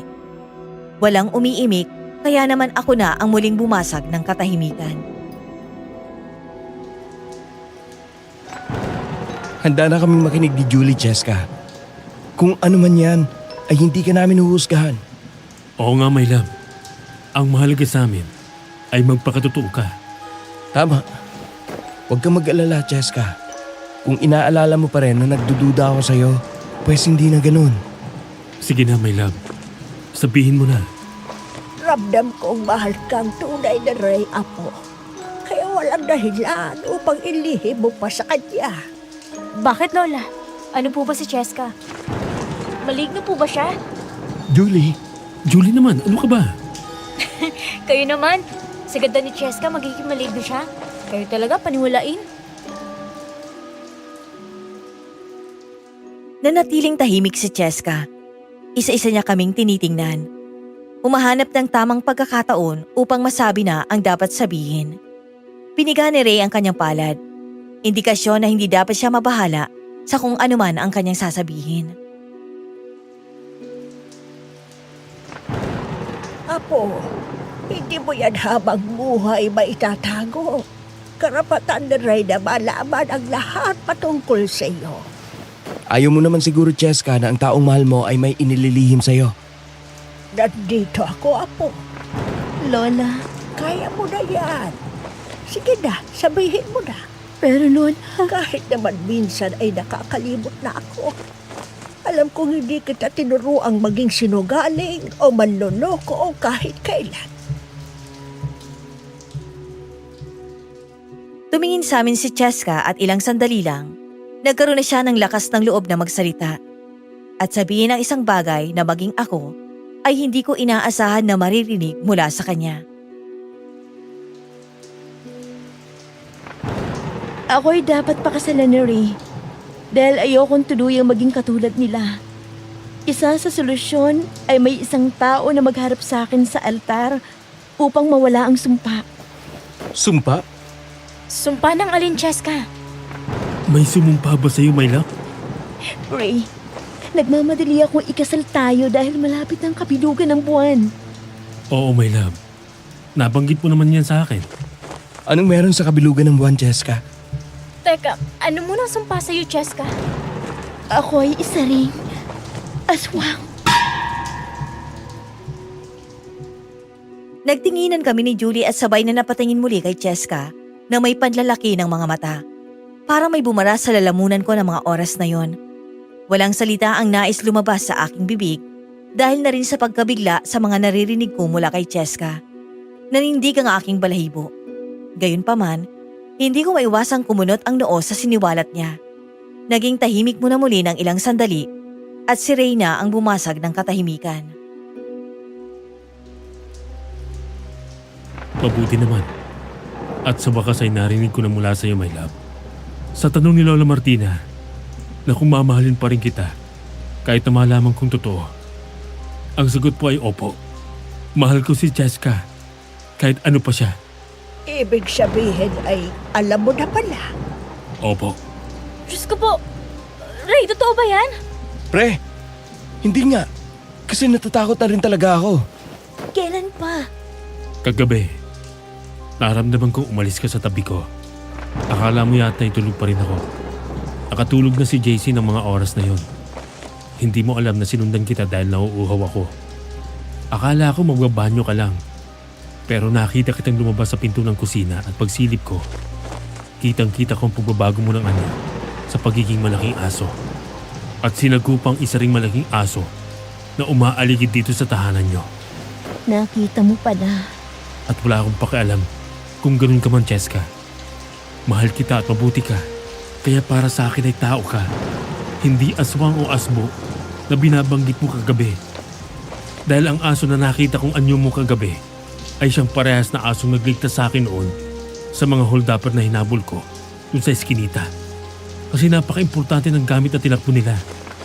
Nang sasaksakin na ako nung isa, ay lumabas ang asong yun at pinatay mga ito. Sa labis na takot ko, tumakbo ako paalis. Tapos kinabukasan, nakilala kita kasi ibinalik mo ang mga gamit ko. Ray, Cheska, hindi ka aswang. Mahal kita at handa kitang pakasalan kahit ano ka pa o saan ka pa nagmula. Kaya Lola, gusto ko pong hingi ng kamay ng apo nyo. Pinapangako ko po na aalagaan at mamahalin ko siya habang buhay. Sapat na ang aking mga narinig. Kita ko naman kung gaano mo kamahal ang apo ko. Salamat sa pagtanggap sa kanya. Kaya naman, ibinibigay ko sa inyo ang basbas ko. Maraming salamat po, Lola Martina. hindi pa rin ako makapaniwala sa mga narinig ko. Salamat, mahal ko. Salamat din po, Lola. Wala naman akong ibang hinagaan, kundi ang maging masaya ka, apo ko. Ramdam ko ang panlalamig ng mga kamay ni Julie. Ngunit kalaunan, kumalma siya dahil sa nasaksihan naming pag-uusap nilang tatlo. Maging ako, hindi makapaniwala sa isiniwalat ni Cheska sa tunay niyang pagkatao. Ngunit mas hindi ako makapaniwala sa mga sinabi ni Ray. Hindi ko maiwasang maantig sa pagmamahal ni Ray kay Cheska. Kahit pa na nalaman niya ang lahat, hindi nagbagong paningin niya sa kanyang minamahal. Ganito nga siguro ang pagmamahal, Miss Neri. Talaga nga hamakin ang lahat, kalakip ang pagtanggap ng buo sa taong pinakamamahal mo. May takot man akong nadarama sa mga sandaling yun, na naig pa rin sa isipan ko ang mga kabutihan ni Cheska nung nasa Maynila kami. Na sa kabila ng kanyang tunay na pagkatao, ay mas pinili pa rin niyang makibagay sa aming mga tao. Bagkos ay hindi niya ito ginamit sa kasamaan. Grabe, hindi pa rin humihinto ang buhos ng ulan. Paano tayo aalis nito? May kasama pang malakas sa paghangin. Sa pagkakaalam ko, ay dinaraanan talaga ng bagyo ang bayan na ito. Pero grabe talaga sa timing. Ihanda na lang natin ang mga gamit natin. Baka tumila rin yan mamaya. Sana nga. Dahil kung hindi, Babe, hindi ko nakakayanin ng isa pang gabi sa baryong to. Cheska, total alam naman na namin kung ano ka. Kwentuhan mo naman kami patungkol dito sa baryo ninyo. Para may alam kami, di ba? Babe, alam mo, iniisip ko na hindi ka curious eh. Chismoso ka na. Masama bang malaman? Sige, ikukwento ko. Si Lola Martina ay isa ring aswang noon. Lahi kami ng mga asbo. Si Lola Martina ko ay inibig ng lolo ko na isang tao at manunugis. Pero nag-ibigan sila. Pinakasalan niya si lolo at iniharap sa altar kaya nawala ang sumpa ng pagiging aswang niya. Kagaya ng sabi ko kagabi patungkol sa mga asbo, nag-aanyong malaking aso kami sa gabi. Mabangis at nakakatakot ang anyo naming may makintab na balahibo, pulang kumikislap na mata, mahahabang pangil at matutulis na kuko. Sa panahon nila Lola noon, tanging sa kagubatan lang sila naninirahan. Itong buong lugar na ito ay teritoryo lang ng mga asbo noon. Lumilipas ang panahon na sumasabay na rin sa pagbabago ang lahat. Unti-unting pinuputol ang mga puno sa kagubatan na ito. Tapos ay nilagyan ng tulay kaya naman unti-unti ay may mga baryo na sa lugar na ito. Kasama na itong baryong pula. May ilang mabubuting asbo na siyang lahi nila Lola Martina. Ang piniling makihalubilo sa mga tao para makasabay na rin sa agos ng panahon at buhay. Yun pala talagang kasagutan kaya gusto mo na makakasal kayo agad ni Ray. Oo, JC. Pasensya na kung wala akong lakas ng loob na sabihin to. Dahil hindi ko rin alam kung paano. Ang alam ko lang kasi mahal ako ni Ray kaya gusto niya akong pakasalan.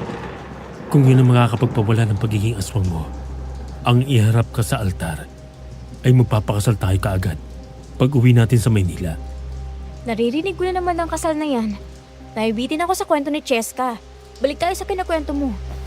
Ibig sabihin, ay mga tao talagang naninirahan dito noon? Wow, babe ha? Curious ka rin ba talaga niyan? Shut up, babe. Na-excite ako sa kwento. Itutuloy ko na ha. Sige lang, Cheska. Isang pamilya namin sa mabuting asbo na piniling manirahan kasama ang mga tao dito sa Baryo Pula. Lalo ng mga tao ay likas na mapagmahal sa mga alaga nilang aso. Naging maayos naman ang lahat. Lalo na't nasanay na kami ng pamilya namin na magpigil at mambiktima ng mga tao. Dahil ang tipikal na asbo ay sa gabi kong lumalabas at tahimik na kumikilos. Mabibilis din tumakbo at walang awa kung umatake. Anong nangyari? Bakit halos kayo na lang ni Lola Martina ang nakatira dito sa Baryo Pula? Nabanggit nga rin ni Mang Ben na nagsialisan ang mga nakatira rito sa lugar ninyo. Dahil sa mga masasamang asbo, lalo na yung pinuno nila, si Nardo. Sino naman sila? Sila ang mga masamang lahi ng mga asbo. Nananatili lang sila sa kagubatan sa loob ng mahabang panahon. Tutol sila sa ginawa naming pakikihalubilo sa mga tao. Dahil para sa kanila, walang lugar ang mga tao sa kagubatan. Galit din sila sa mga taong inaabusong kalikasan. Maging ang mga mangangaso na walang awang pinapatay ang mga kalahi naming asbo. Kaya naman, pinagbabawala na lumabas ang mga tao dito tuwing gabi. Dahil dun sila umaatake. Umaatake sila at kinakain ng mga lamang loob ng kanilang biktima. Tsaka maglalaho sa dilim. Nakakatakot naman sila. Oo, dahil silang pumatay sa mga magulang ko. Kaya ang mga aswang kagabi ay mga tribo niyang mga yun. Ginawa nila yun? Napakasama niya. Dahil sa huling pagkakataon, ay hindi pumayag ang mga magulang ko na umanib kami sa kanila. Dahil si tatay ang siyang pinuno ng Baryo Pula noon. Pinalikas niya ang mga tao. Pero mas nagalit si Nardo dahil hindi rin pumayag ang mga magulang ko na ipakasal ako sa kanya. Kaya ako umalis dito. Sinabi sa akin ng mga magulang ko na isa sa paraan para mawala ang pagiging aswang ko ay maiharap sa altar ng isang taong magmamahal sa akin ng totoo. Hanggang sa nakilala ko si Ray sa Manila. Wala bang simbahan dito? Dito na lang kaya kayo magpakasal? Tayo kaya JC kailan? Sa katapusan ng mundo? Aswang ka rin ba, babe? So kailangan ko pa maging aswang para pakasalan agad? Ay nako, eto na naman sila. Sabayin pang simbahan dito. At may kalayuan ng bayan, di ba? My love, handa ko rin yung gawin para sa'yo. Ang pakasalan ka, kahit saan mang simbahan, anumang oras o araw. Nakahinga kami ng maluwag dahil huminto na ang ulan. Kaagad kaming bumaba dala ang aming mga gamit. Naabutan namin si Lola Martina na siyang nagsisiesta sa rocking chair nito. Nang maramdaman kami na nakababa na sa hagdan, ay nilingon kami nito, tsaka siya tumayo at nilapitan kami. Mag-iigat kayo ha. Huwag na kayong babalik dito. Talagang hindi na po, Lola. Nakakatakot po eh. Babe talaga oh. Tama siya. Sobrang nakakatakot dito. Opo Lola, mag-iingat rin po kayo rito palagi ha. Naway maging masaya ang inyong pagsasama ng aking apo. Lola, kung handa ka na pong magpunta sa Maynila, ay magpunta lang po kayo sa bayan para ma-text niyo ako. Apo, hindi na kailangan. Alam kong dito na ako papanaw sa kung saang lugar tayo nagmula. Magtatampo ang lolo mo kapag umalis ako rito. Talagang mahal na mahal niyo si Lolo, no? Hindi niyo talaga siya iiwanan dito. Kahit wala na siya ay nakatatak siya sa puso't isipan ko. Paano po, Lola? Maraming salamat po sa pagpapatuloy. Oo na, sige na. Madali na kayong umalis at baka maamoy pa ng mga masasamang asbo ang dinadala ng nobya mo. Mas magiging delikado kayo. Lalo na't malalakas ang pang-amoy nila sa halimuyak ng sanggol sa sinapupunan. Opo, Lola. Iingatan ko po ang mag-ina ko. Ano mang mangyari? Ay, saglit. Munti kang kumakalimutan. Ay, sumunod muna kayo sa akin, JC at Ray. Ako'y may ibibigay sa inyo. Sumunod kami ni Ray kay Lola Martina sa may kusina. Pinakisuyo niya na abutin ko ang isang box na siyang nasa itaas ng tokador. Binuksan niya ito at bumungad sa amin ang 2 buntot ng pagi at mga anting-anting.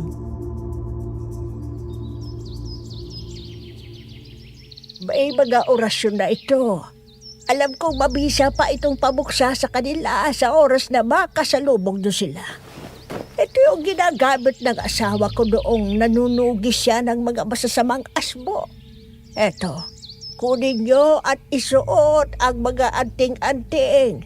Dahil sa pamamagitan niyan ay hindi kayo malalapitan ng kahit anong aswang o elemento. Salamat po dito, Lola. Pero, paano po kayo? Ay, sus, iho, matanda na ako. Alam nyo naman siguro na dati rin akong aswang. Kaya wag nila akong susubukan. Salamat po, Lola. Pero hindi ko po matatanggap ang mga to. Lalo na tong anting-anting. Bakit naman, pre? Mabuti na yung handa tayo. Kasi baka magsumbong yung mga nakita natin kahapon sa pinuno nila. Baka sugurin tayo. Ikaw rin. Hindi makakalapit sa akin si Cheska sa oras na suotin ko ang anting-anting. Oo nga pala. Mas mabuti na kay Julie na lang.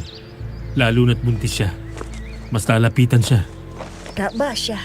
Pagkaklahan niyo si Julie. Malamang sa malamang ay naamoy na siya ng mga ito. Maraming salamat po, Lola. Kailangan na po naming umalis habang humihina po ang bugso ng ulan. Ay, siya, sige. Mag-iingat kayo. Paglabas namin ay may kaunting ambon at paghangin pa rin. Kahit na ganun, kailangan na namin tong suungin para makalabas na kami sa Baryo Pula. Inaalala ko rin kasi ang pinsan kong si Josh. Sana talaga ginaya lang ng aswang kagabi ang boses niya upang manipulahin ako. Hindi ko rin talaga malaman sa pinsan ko na yon kung bakit siya palaging naliligaw o napapahiwalay sa amin kada mag-long rides kami. Nang makasakay sa aming mga motor ay kaagad namin itong pinatakbo palabas ng gate. May mga nagbagsakan din ng mga puno. Hindi ko muling maiwasang mangamba. Nasa labas ang mga taong nakita namin kahapon na sa malamang ay nagiging mga aswang tuwing gabi.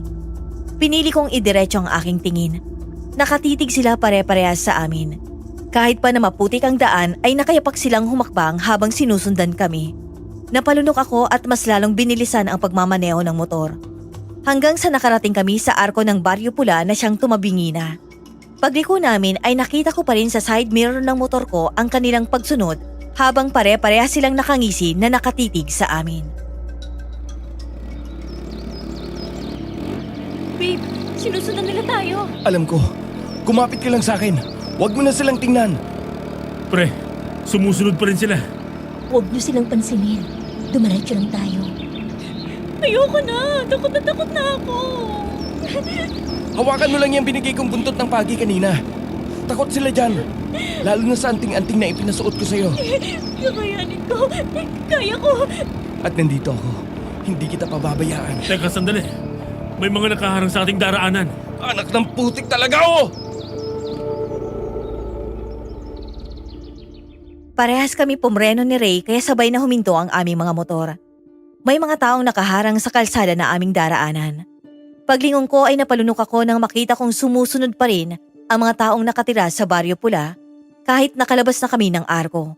Sa mga oras na yon, kung hindi ko lang angkas si Julie ay ihaharulot ko ng tuloy-tuloy ang aking motor upang makaalis na sa lugar na yon. Mahigpit ko pa ring hawak ang buntot ng pagi. Mula sa likuran ng mga taong nakaharang sa kalsada ay may lumabas na isang lalaki. May kalakihan ng pangangatawan at may peklat sa kaliwang pisngi. Ang isang mata niya ay halos kulay puti na ang nakikita. Pinalibutan kami ng kanyang mga kasamahan. Buong akala mo ba, Jessica, ay makakalis kang muli? Sakto at nagdala ka ng pwedeng ialay mamayang gabi. Tumahimik ka, Nardo. Paalisin mo kami. Umalis kayo sa daraanan namin. Ang lakas ng loob!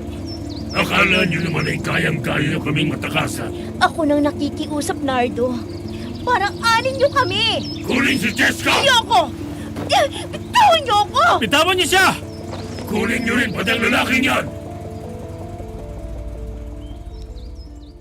Hindi na ako nakapagpigil at hinampas ko ng buntot pagi ang humawak kay Ray at Cheska. Kaagad na napahiyaw ang mga ito sa sakit dahil umusok ang bahaging yon na hinampas ko. Dahilan para mapaliw ko siya sa dalawa. Kaagad na niyakap ni Ray si Cheska. Sinubukan nilang lapitan si Julie pero hindi sila makalapit dahil sa suot nitong anting-anting na pangontra. Nilapitan ko siya at iniamba sa kanila ang hawak kong buntot pagi. Lalong nanggalaiti sa galit si Nardo dahilan upang unti-unting lumabas ang mga pangil nito. Humahaba na rin ang kanyang mga kuko at nagiging kulay pula na ang kanyang mga mata. Napapalunok ako sa sobrang kaba. Labis ang aking pagdarasal sa aking isipan. Panghas kang tao ka! Ginagalit mo ako! Tigilan mo na ako! Sa tingin mo, papayag akong makasal ka sa isang tao katulad ng Lola Martina mo? May karapatan akong piliin ang kapalaran ko. Lalo ng lalaking mamahalin ko! Ayaw magpapakasal, Jessica. Sa akin ka ikakasal. Ayoko!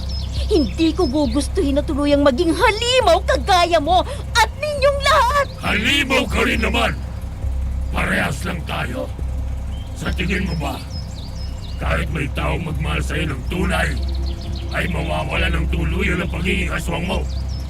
Pinagpipilitan mo ang sarili mo sa mundong hindi ka naman kabilang.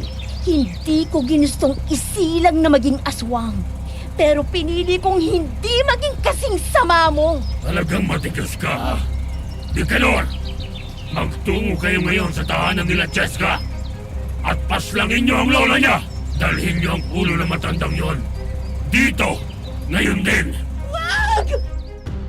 Halos lumuhod si Cheska sa harap ni Nardo. Kaagad siyang dinaluhan ni Ray. Inaalala ko noon, Miss Neri, dahil walang kahit anong hawak o suot na proteksyon si Ray, ay baka mapahamak siya anumang sandali.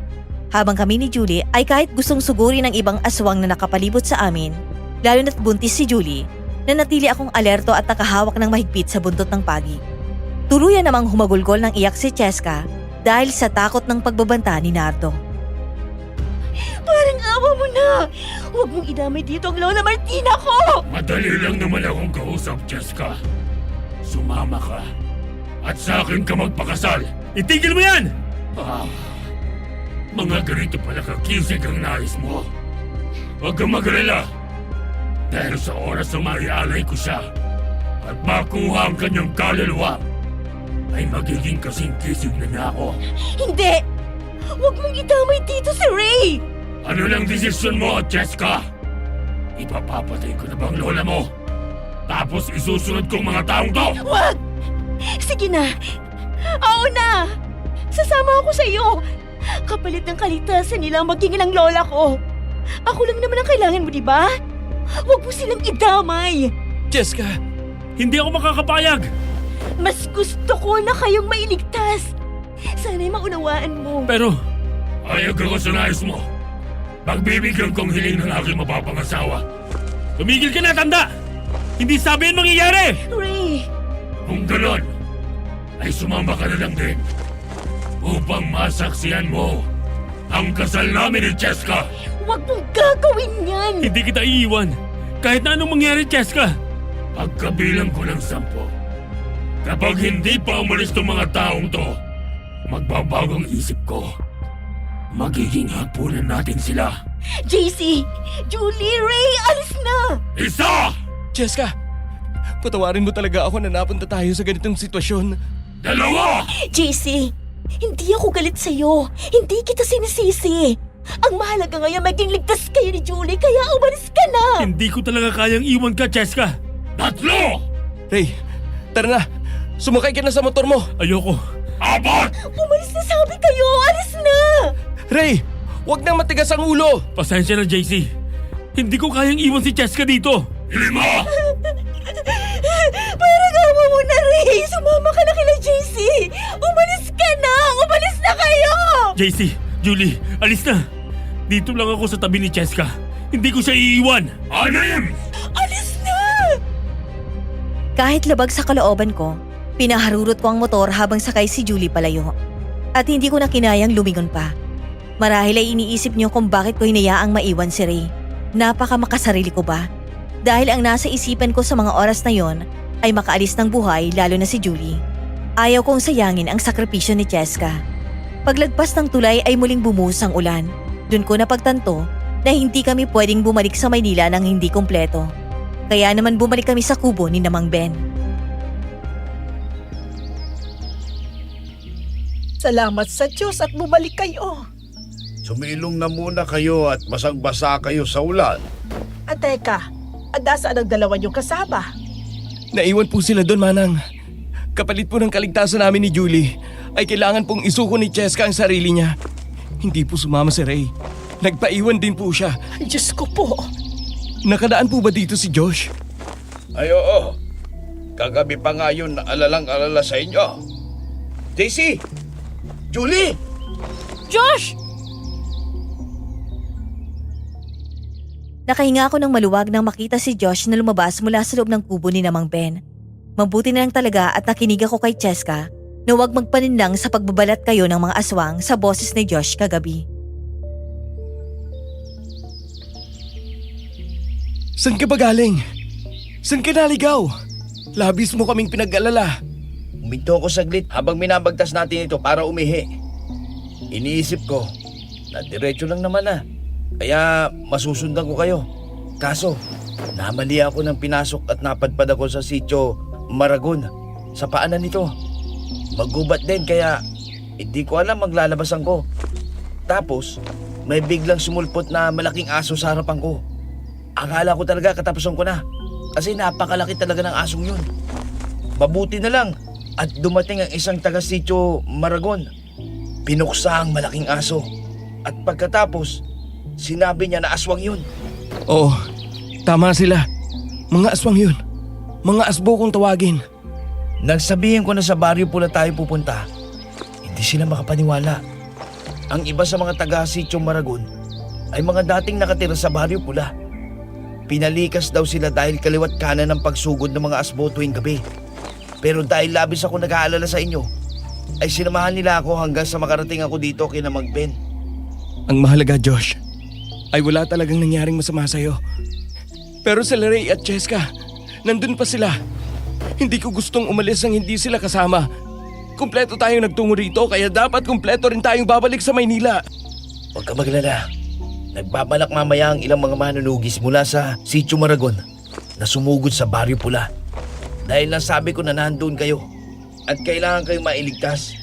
Sasama ako. Lalaban din ako, Josh. Game ako. Ay sasama ako. May binigay na bulo sa akin si Inang Minda. Mamuksa raw ng aswang. Meron daw itong malakas na orasyon. Kaya kahit ang pinakapinuno sa kanila ay mapupuksa sa isang atake lang. Marahil ay hindi nakakalapit ang mga aswang na yun dito sa amin ay dahil napapalibutan ng mga pangontra ang aming tahanan. Parang normal na tao lang po kasi ang mga aswang dun sa umaga. Pero Manang, ihahabilin ko po muna sa'yo si Julie. Ha? Pero JC, napakadelikado kung babalik ka pa dun. Makinig ka sa akin. Pangako, babalik ako ng buhay kasama sila Ray. JC naman! Magtiwala ka. Uuwi tayong lahat ng buhay. Magpapakasal pa tayo. Papakasalan pa kita, hindi ba? Please lang, huwag kang mamamatay ha. Hindi. Pangako. Kayo nang magiging anak natin ng lakas ko. Sige na, iho. Mag-iingat kayo mamaya kasamang asawa ko, ha? May tiwala ako na magtatagumpay kayo. Ipagdarasal namin ang inyong kaligtasan. Maraming salamat po, Manang. Magkakaasa po kayo. Nang sumapit ang dapit hapon ay dumating na ang mga manunugis mula sa Sitio Maragon na siyang binabanggit ni Josh. Pare-parehas kaming mga handa at may mga dalang buntot ng pagi at bolo na siyang pupuksa sa mga aswang na makakasagupa namin. Nagdala naman si Mang Ben ng gaas. Lahat kami ay may hawak na sulo dahil gusto nilang sunugin ang mga aswang pagkatapos. Bandang gabi na makarating kami sa Baryo Pula. Pero hindi kami dapat pakampante dahil baka nagtatago lamang sila kung saan o kaya naman ay naghahanda silang sumugod anumang oras. Nang makarating sa gate ng bahay ni Cheska, ay saktong kalalabas lang ni Lola Martina. Lola Martina, Ay, JC, bakit kayo bumalik? ililigtas po namin si Ray at Cheska, Lola. Ay, ako rin sana.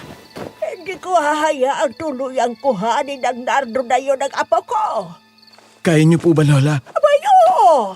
Apo ko ng usapan dito kaya gagawin ko ang lahat para mapuksa rin sila kahit nakalahi ko sila. Alam niyo po ba kung nasan sila, Lola? Oo, at ituturo ko. Nagsama-sama silang lahat doon para abagaan ang kabilugan ng buwan. At hindi yun maaaring mangyari. Dahil hindi na mawawala ang sumpa ng pagiging aswang kay Cheska kapag nagkataon. Ayoko maging agresibo at delikadong aswang ang apo ko. Sige po. Tayo po'y magtutungo doon. Dahil uubusin natin sila. Naglakad kami sa pangunguna ni Lola Martina. Sinundan namin siya hanggang makarating sa dulong bahagi ng Baryo Pula. Pagtapat ko ng sulo ay nakita namin sila na nakapaikot habang nasa gitna si Nardo at Cheska. Si Ray ay nasa gilid nila habang nakatali, puro pasa at walang malay dahil sa pambubugbog sa kanya. Inaabangan nila ang tuluyang paglabas ng bilog na buwan na marahil ay natatakpan ng ulap dahil sa pagdaan ng bagyo kanina. Sabay-sabay silang napalingon sa gawin namin at umangil dahil sa liwanag ng apoy. Humanda naman kaming lahat sa pagsugod. Talagang bumalik ka ba ditong lalaki ka? Mga hangal kayo! Ikaw ang hangal! Pakawalan mo ang apo ko at si Ray! JC! Lola! Hindi yan mangyayari! Sugurin sila! At patayin lahat! Ikaw ang mamamatay sa gabing ito! Tingnan natin kung hanggang saan ang tapang nyo. Mamamatay kayong lahat! Isa-isa kong sinugod ang mga aswang na malapit sa akin gamit ang hawak kong polo. Gayon din ang aking mga kasama.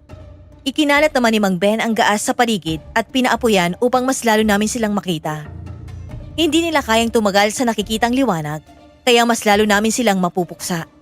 Bilin sa amin na sa leeg sila patamaan ng bolo para tuluyan silang manghina at hindi na makalaban pa. Ang mga bumabagsak na aswang ay isa-isang sinusunog. Mabilis akong nagtungo sa gawin ni Ray. Mabilis ko siyang kinalagan. Ray! Gumising ka, Ray! Si Cheska, Ayun, nakay Nardo pa. kailangan ko siyang iligtas. Kaya mo ba? Na-torture ka nila, oh. Si Nardong may gawa nito. Inalalayan ko si Ray para mas makalakad siyang mabuti. Binigyan ko siya ng buntot pagi para malabanan ng aswang na palapit sa amin. Kahit na iika-ika na siya at nangihina dahil sa mga pangtutorture na naranasan niya. Patungo kami kay Nardo habang hinihila nito papalayo sa kaguluhan si Cheska. Lumapit sa kanila si Lola Martina. Sa unang pagkakataon ay nakita ko siya nag-anyong aswang at mabilis na sinugod si Nardo. Pero dahil sa katandaan at kahinaan ay mabilis siyang nakagat sa leeg ni Nardo. Tuluyan kami nakalapit nang humandusay si Lola Martina. Lola Martina! Wala na siya. Napapala mo! Sa pagiging sagabal mo, matanda ka! Pinatay mo ang lola ko! Ayop ka! Unti-unting sumisilip ang kabilugan ng buwan at tuluyang lumabas ang tunay na anyo ni Nardo mula sa pagiging nakakatakot na aswang ay naging itim ang kanyang mga mata at mas humaba ang pangil at mga kuko. Gustuin ko mang umurong sa mga oras na yun ay hindi ko ginawa. Pagkos ay nag-sign of the cross ako at nagdasal ng taimtim ng paggabay sa isipan ko. Nakaamba na kaming sugurin ni Nardo at sa pagkakataong yon ay nasaksihan ko rin si Cheska sa pagbabagong anyo. Nang tuluyan kaming susugurin ni Nardo ay mabilis siyang sinugod ni Cheska at silang dalawa ang nagpangbuno. Wala akong sinayang na pagkakataon. Habang nakatalikod si Nardo sa pakikipagbuno kay Cheska, ay walang pag-aalinlangan ko siyang hinataw ng polo. Mamatay ka na! Ah! Cheska! Nakagat siya sa leeg! Cheska! Hindi! Hindi! Mga kasama! Nandito kami! Tulungan niyo akong tuluyang puksain itong pinuno nila! Mabilis na tumakbo si Namang Ben, Josh, maging ang ibang manunugis sa gawin namin at pinagtulungang hatawin si Nardo. Tumingin ako kay Cheska habang hawak ni Ray ang kanyang leeg. Dahil tuloy-tuloy lamang sa pagdaloy ang dugo. Lalong bumibigat ang paghinga nito. Cheska, please! Lumabang ka! Aalis na tayo rito! Ray, masaya ako na nakilala kita. Pero hanggang dito na. Cheska, huwag mong sabihin yan! Para kaawa mo na! Kapit lang! Mahal kita, Ray. Hindi! Uwi tayo! Mabubuhay ka! Cheska, magpapangasal tayo!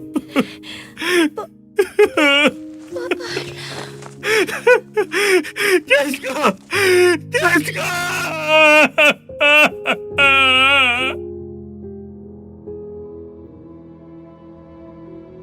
Tuluyang sumilip ang kabilugan ng buwan at dito nawala ng buhay si Cheska. Hindi ko rin napigilang maluha sa aking nasaksihan. Buong akala ko, maliligtas ko sila pareho. Pero nagkamali ako dahil yapos lamang ng maigpit ni Ray ang katawan ni Cheska at humahagulgol ng buong hinagpis. JC!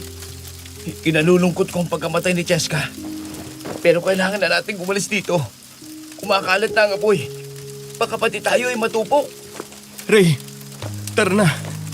Kailangan na nating umalis. Ayoko. Si Cheska, nandito pa siya. Ray, huwag mong sayangin ang pagsasakripisyo niya para lang mailigtas tayo. Cheska. Cheska. Wala kaming nagawa ni Josh kundi ang hilahin siya hanggang sa mabitiwan niya ang katawan ni Cheska. At kinaladkad siya palayo kahit na nagpupumiglas siya.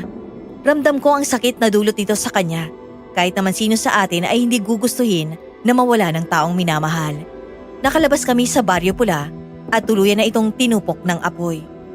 Tila isang malaking bangungot ang madugong gabing yon. Pagbalik sa Maynila ay mga ilang linggo rin na hindi pumapasok sa trabaho si Ray. Kung pupuntahan ko naman siya ay labis lamang ang kanyang pag-iyak. Nalulungkot ako ng sobra para sa kaibigan ko.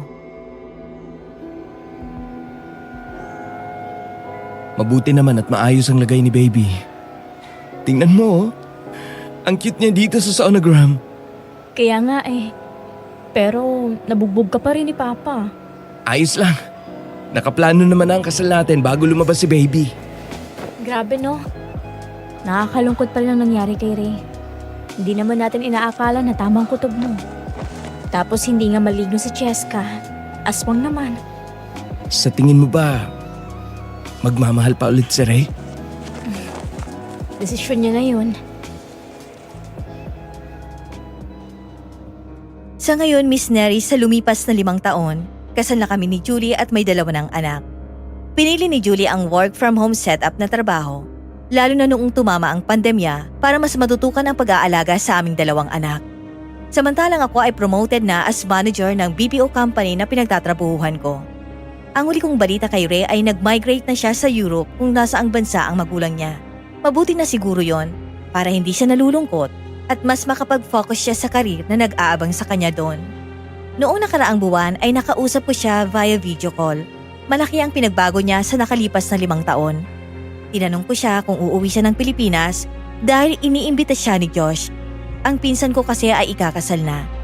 Sinabi niya na titingnan niya raw ang schedule niya dahil gusto naman daw niyang makadalaw sa Pilipinas kahit ilang araw lang. Wala pa rin daw siyang napupusuan na kahit sino. Dahil si Cheska lamang ang nilalaman ng puso niya. Hanggang dito na lamang po ang ibabahagi kong kwento, Miss Neri.